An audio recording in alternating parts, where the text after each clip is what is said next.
এই হচ্ছে রাজ্যের ভিকটিম চাকরিহারা শিক্ষক, তাদের এই অনশনে পড়তে হয়েছে। এদের এই নির্লজ্জতার জন্য কেন আমরা দায়ী থাকবো?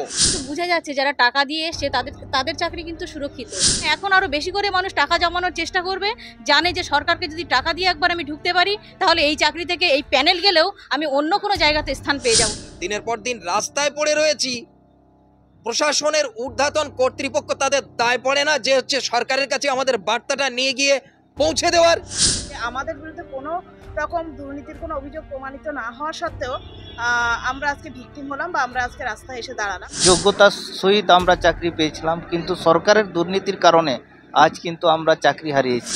এইরকম সরকারের ওপর আমরা যখন ভরসা রাখতে পারছি না, তারাও ভরসা রাখতে পারবে না, কারণ তাদেরও তো এইরকম পরিস্থিতিতেই পড়তে হবে। চাকরি মেধার জোরে হবে না, এবার পারলে টাকা জমাও, চাকরি কেন, পরিষ্কার কথা। সময় আসে প্রচারে তিনি বিভিন্ন প্রলোভন দেখান এবং যে আমি বিভিন্নভাবে উন্নয়ন করছি, আদিবাসীদেরকে সুযোগ সুবিধা দিচ্ছি, কিন্তু এই ধ্বংসা মাদল ছাড়া আর অন্য কোনো সুযোগ সুবিধা দেয়নি।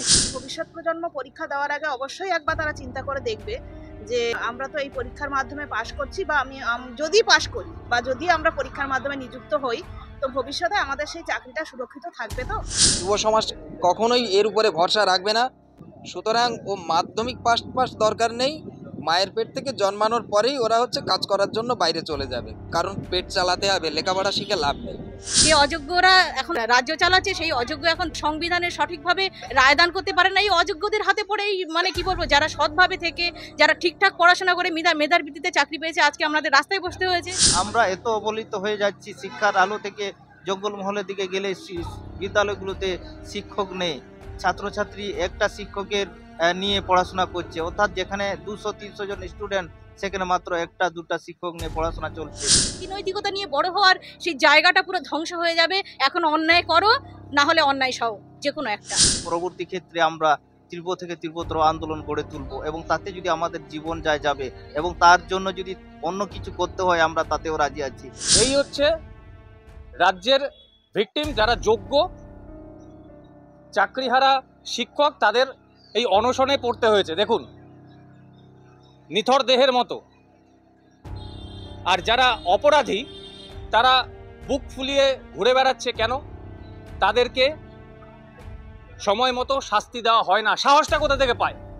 বিগত এত বছর ধরে আমরা দক্ষতার সঙ্গে চাকরি করা সত্ত্বেও আজকে যখন পথে এসে বসেছি, তখন ভবিষ্যৎ প্রজন্ম পরীক্ষা দেওয়ার আগে অবশ্যই একবার তারা চিন্তা করে দেখবে যে আমরা তো এই পরীক্ষার মাধ্যমে পাশ করছি, বা আমি যদি পাশ করি বা যদি আমরা পরীক্ষার মাধ্যমে নিযুক্ত হই, তো ভবিষ্যতে আমাদের সেই চাকরিটা সুরক্ষিত থাকবে। তো কারণ এখনো পর্যন্ত যারা পরীক্ষা কন্ডাক্ট করছে বা আমরা দেখে এসেছি যে আমাদের বিরুদ্ধে কোনো রকম দুর্নীতির কোনো অভিযোগ প্রমাণিত না হওয়া সত্ত্বেও আমরা আজকে ভিকটিম হলাম বা আমরা আজকে রাস্তায় এসে দাঁড়ালাম। তো সেই সংস্থাই কিন্তু আবার নতুন করে পরীক্ষার দায়িত্ব নিচ্ছে, এবং আমরা দেখেছি যে যাদের বিরুদ্ধে অভিযোগ আছে তাদের কিন্তু কোনো রকম সাজার আওতায় এখনো পর্যন্ত আনা হয়নি। তার ফলে নতুন প্রজন্ম এটা দেখে অবশ্যই তাদের একটা মনে হবে যে আমরা কিভাবে ভবিষ্যতের দিকে এগিয়ে যাব। দিদি, ভরসা রাখবে? ভরসা কি করে রাখবে এরকম একটা দুর্নীতিগ্রস্ত সরকার, যেখানে আমরা কোনো দোষ করলাম না, তা সত্ত্বেও আমাদের চাকরিটা চলে গেল। তা সেই রকম সরকারের ওপর আমরা যখন ভরসা রাখতে পারছি না, তারাও ভরসা রাখতে পারবে না, কারণ তাদেরও তো এইরকম পরিস্থিতিতেই পড়তে হবে কিছু বছর পরে, যখন তারা চাকরি পাওয়ার চেষ্টা চাকরি পাবে এই সরকারের আমলে, যদি পায় তাহলে তাদেরও এই একই পরিস্থিতিতে পড়তে হবে। তাহলে ভরসাটা রাখবে কোন জায়গা থেকে? আমি একটু দিদির কাছে যাবো। দিদি, ভরসা রাখবে? ভরসা, আমি একটু অন্য কথা বলবো, ভরসা রাখার জায়গা কিন্তু তৈরি হয়ে যাচ্ছে। মানুষ কিন্তু বুঝে যাচ্ছে যারা টাকা দিয়ে এসছে তাদের চাকরি কিন্তু সুরক্ষিত।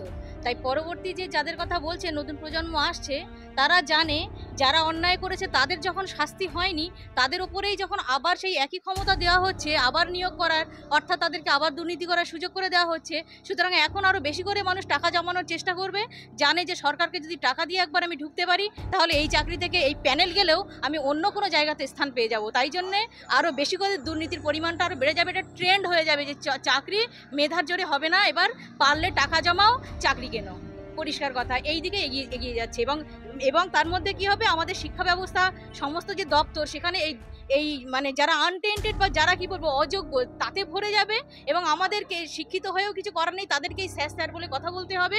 মানে অযোগ্য ব্যক্তিরা বসে থাকবে, যে অযোগ্যরা এখন দেশ মানে রাজ্য চালাচ্ছে, সেই অযোগ্য এখন দেশ চালাচ্ছে, একটা সংবিধানের সঠিকভাবে রায়দান করতে পারে না। এই অযোগ্যদের হাতে পড়েই মানে কি বলবো, যারা সৎভাবে থেকে যারা ঠিকঠাক পড়াশোনা করে মেধার ভিত্তিতে চাকরি পেয়েছে, আজকে আমাদের রাস্তায় বসতে হয়েছে। তো এই যে জায়গাটা, সেই জায়গাটা পুরো নষ্ট হয়ে যাবে। নীতি নৈতিকতা নিয়ে বড় হওয়ার সেই জায়গাটা পুরো ধ্বংস হয়ে যাবে। এখন অন্যায় করো, না হলে অন্যায় সহ যে কোনো একটা।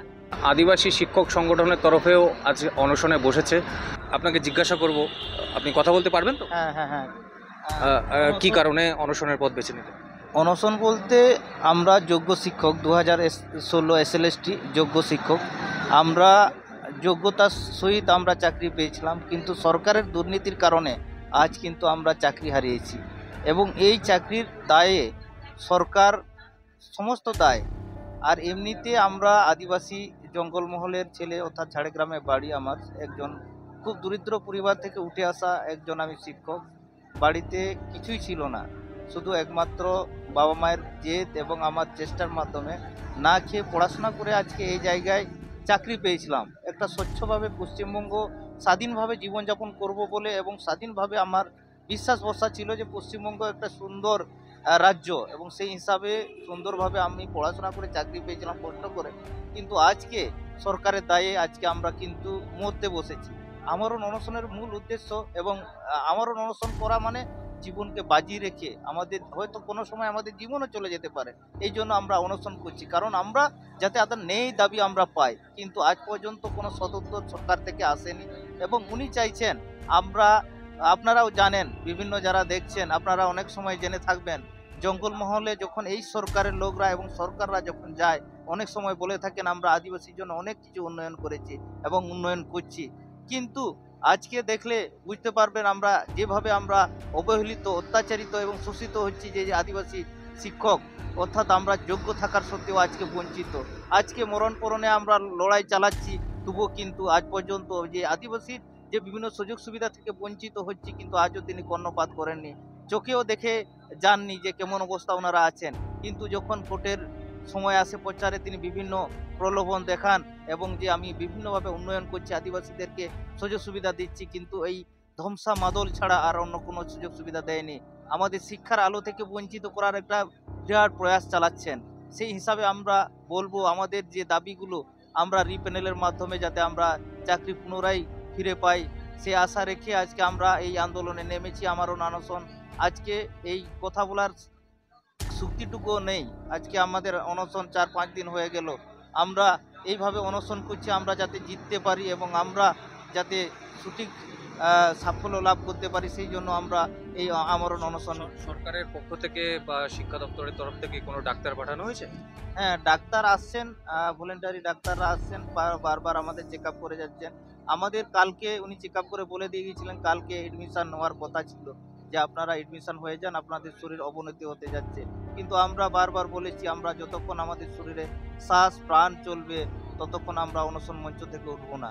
এই দাবি রেখে আমরা অনশনে আছি, কারণ আমরা এত অবহেলিত হয়ে যাচ্ছি। শিক্ষার আলো থেকে জঙ্গলমহলের দিকে গেলে বিদ্যালয়গুলোতে শিক্ষক নেই, ছাত্রছাত্রী একটা শিক্ষকের নিয়ে পড়াশোনা করছে, অর্থাৎ যেখানে 200-300 জন স্টুডেন্ট, সেখানে মাত্র 1-2টা শিক্ষক নিয়ে পড়াশোনা চলছে। তাহলে এইভাবে এবং তার মধ্যে আমাদেরকে বঞ্চিত করা হচ্ছে। এই যে দুঃখ, এই যে কষ্ট আমরা কোনোভাবে সহ্য করতে পারছি না। এইভাবে আমি বলে দিয়ে যাচ্ছি, যদি এই আমারও অনশন থেকে যদি বেঁচে ফিরে যায়, পরবর্তীকালে যদি সরকার কোনোভাবে পদক্ষেপ না নেয়, কিন্তু পরবর্তী ক্ষেত্রে আমরা তীব্র থেকে তীব্রতর আন্দোলন গড়ে তুলব, এবং তাতে যদি আমাদের জীবন যাবে, এবং তার জন্য যদি অন্য কিছু করতে হয় আমরা তাতেও রাজি আছি, কাউকে ছেড়ে কথা বলবো না। আমি আমারও অনশন থেকে বলে যাচ্ছি, যদি আমার এইখান থেকে আমারও অনশন থেকে যদি জীবন বেঁচে যায়, কিন্তু তার পরবর্তীকালে যদি সুযোগ সুবিধা কিংবা আমাদের যে সাফল্য যদি না পায়, এবং পুনর্বহাল যদি না পারি, এবং সরকার যদি এর সদুত্তর কিংবা এর পদক্ষেপ যদি না নেয়, পরবর্তীকালে কিন্তু এমন আন্দোলন গড়ে তুলব, তাতে জীবন যদি আমার যাবে, কিন্তু তার কেউ রেহাই পাবে না যারা দুর্নীতি করেছে, এবং যাদের জন্য আজকে আমাদের এই অবস্থা হয়েছে। হাজার যোগ্যতা সত্ত্বেও কেউ প্রমাণ করতে পারেনি। সুপ্রিম কোর্ট, হাইকোর্ট বলুন, এসএসসি বলুন, আমরা যে অযোগ্য কেউ প্রমাণ করতে পারি না। আমরা যোগ্য, আমরা যোগ্যতার সহিত বাঁচবো, এবং তার জন্য যদি কিছু করতে হয়, এই অনশন মঞ্চ থেকে বলে যাচ্ছি, আমি বাড়ি ফিরে যদি যাই, হয়তো আমি বেঁচে যদি বাড়ি ফিরে যাই, তার পরিণাম কিন্তু ভয়ঙ্কর হবে। তার জন্য দায় থাকবে এই আইন শৃঙ্খলা। কিন্তু তখন কিভাবে ভাঙতে হয়, সংবিধান যেভাবে আমাদের রক্ষা করতে পারছে না, ঠিক তেমনি আমি পরবর্তী ক্ষেত্রে আমি সংবিধানের কোনো আইন মানব না, তাতে যদি আমার জীবন যাবে। তার জন্য কিন্তু এই সরকার, এই দুর্নীতি নেতামন্ত্রী দায় থাকবে। যুব সমাজ কি ভরসা রাখবে? প্রথম এবং শেষ একটাই কথা, যুব সমাজ কখনোই এর উপরে ভরসা রাখবে না। তারা ওই বাইরে বিদেশে কাজ করতে যাচ্ছে না, জানে পশ্চিমবঙ্গের হাল তো এরকম, সুতরাং ও মাধ্যমিক পাস দরকার নেই। মায়ের পেট থেকে জন্মানোর পরেই ওরা হচ্ছে কাজ করার জন্য বাইরে চলে যাবে, কারণ পেট চালাতে হবে, লেখাপড়া শিখে লাভ নেই। আর একটা বর্তমান সময়ে যে পরিস্থিতি আমাদের উপরে চলছে, এই যে বিষয়টা, সেটা আমি অ্যানালাইজ করে একটা জিনিস পেয়েছি। 2016 সালে আমরা টাকা দিয়ে চাকরি পাইনি বলে 2025 সালে আমাদেরকে বলা হচ্ছে, জাজমেন্ট এমনই এসছে, একটা আস্ত পরীক্ষা গভর্নমেন্টকে ঘুষ দিতে হবে। কি নির্লজ্জ, জঘন্য এই জাজমেন্ট, এবং সরকারের যে প্রচেষ্টা সেটা অত্যন্ত নির্লজ্জ। একটু সূক্ষ্মভাবে অ্যানালাইজ করে দেখুন, আমি 2016 সালে একটি ভালোভাবে পরীক্ষা দিয়ে এই চাকরিটি পেয়েছিলাম, কিন্তু সেই সময় যারা ঘুষ দিয়েছিল তাদেরকে বাঁচানোর জন্য আমাকে 2025 সালে এসে ওই চাকরিটি আবার নাকি ফেরত পাওয়ার জন্য আমাকে একটা আস্ত পরীক্ষা গিফট করতে হবে না ঘুষ দিতে হবে। আমি জনসাধারণের কাছে এই প্রশ্নটি রাখতে চাইছি, আপনাদেরকে তো পরীক্ষা দিতে বলেছি, পরীক্ষায় একটা চাকরি একটা পদে বহাল হওয়ার জন্য একবারই দেওয়া উচিত। সেটাতে যদি ফেলিওর হয়ে যায় তাহলে তুমি ওই কম্পিটিশানে হেরে গেছো। আমি যে কম্পিটিশানে জিতেছি সেই কম্পিটিশানে আমাকে হারিয়ে, হার দেখিয়ে আমাকে কেন পরীক্ষা দেওয়ার প্রহসন সৃষ্টি করা হচ্ছে? ভারতীয় বিচার ব্যবস্থার বিরুদ্ধে আমি প্রশ্ন তুলতে চাই। সর্বস্তরে অনশন চলছে, আজকে আদিবাসী শিক্ষকেরাও অনশনের পথ বেছে নিচ্ছেন, এই বিষয়ে আপনার কি বক্তব্য? দেখুন, অনশনে সবাইকে আসা উচিত, কারণ অনশন হচ্ছে আমাদের একটা শান্তিপ্রিয়ভাবে সরকারকে বার্তা দিতে চাইছি, দেশের সুপ্রিম কোর্টকে আমরা একটা বার্তা দিতে চাইছি। কিন্তু সরকার, এই আমরা যদি ওখানে গিয়ে কোনো আন্দোলন করি, এসএসসি অফিসে এই বিকাশ ভবনে আন্দোলন যদি করি, তাহলে অমনি লাঠি নিয়ে আমাদেরকে তেড়ে এসে আমাদের তুলে দিচ্ছে।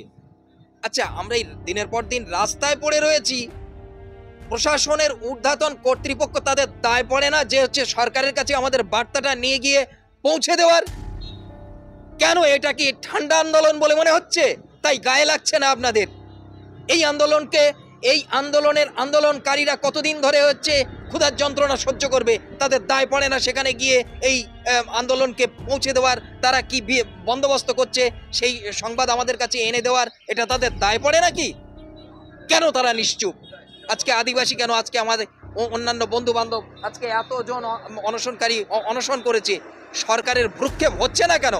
কবে এদের ঘুম ভাঙবে? এদের এই নির্লজ্জতার জন্য কেন আমরা দায়ী থাকবো?